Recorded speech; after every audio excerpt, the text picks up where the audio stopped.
जय श्री राम। परम प्रिय मेरे भाई बहन, आप लोग इतने सारे कमेंट्स करते हैं।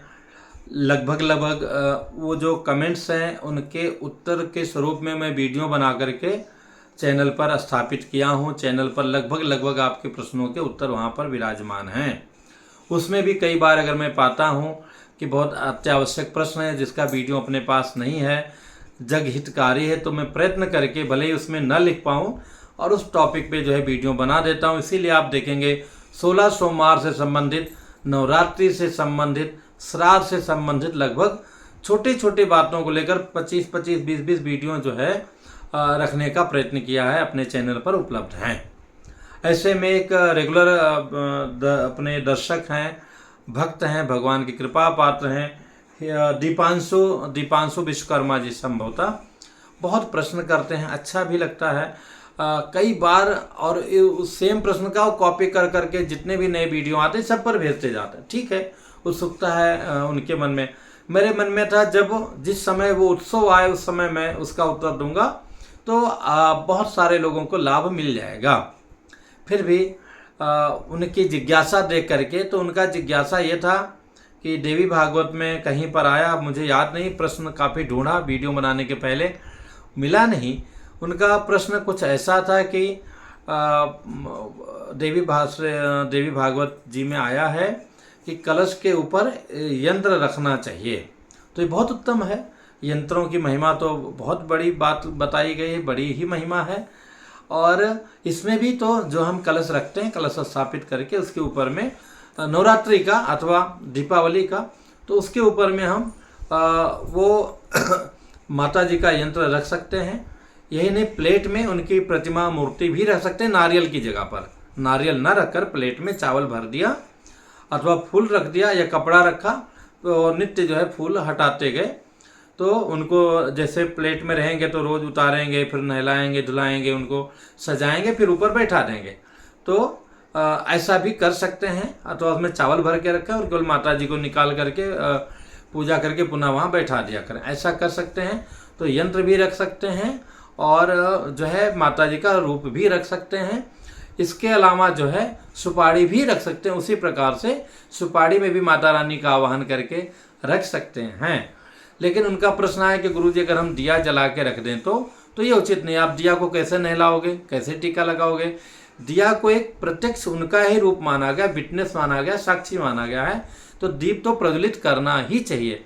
यहाँ तक विधान आया है कि अगर हम कलश नहीं रख सकते हैं, अकेले हैं या हमारे अंदर उतनी श्रद्धा नहीं है, उतना पैसा नहीं खर्च करना चाहते हैं, उतना हिलना डुलना नहीं चाहते हैं, ये झंझट कौन करे, तो ऐसे में भी आप कर सकते हो। केवल अखंड दिया जला करके भी आप पूजा कर सकते हैं, जप कर सकते हैं, अनुष्ठान कर सकते हैं।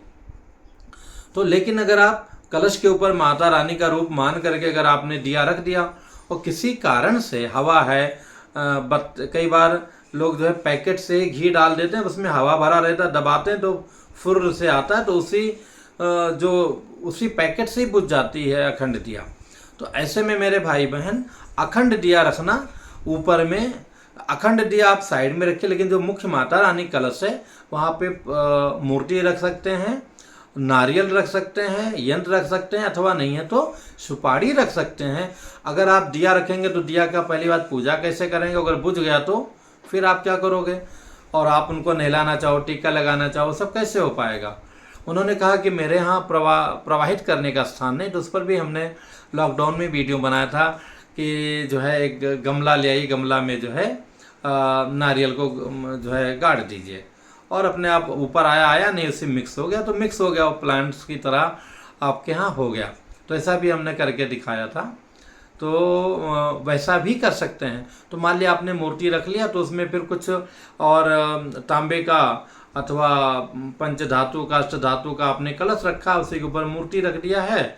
बाद में केवल जो पंच पल्लो रहेगा उसी का आपको विसर्जन करना रहेगा, जल का करना रहेगा, मूर्ति पुनः मंदिर में चली गई। तो ऐसा भी आप कर सकते हैं। तो इसलिए और दूसरी बात है कि हम लकीर का फकीर हम लोग नहीं बन सकते हैं। देश काल परिस्थिति बदलता है, चीज़ें बदलती हैं।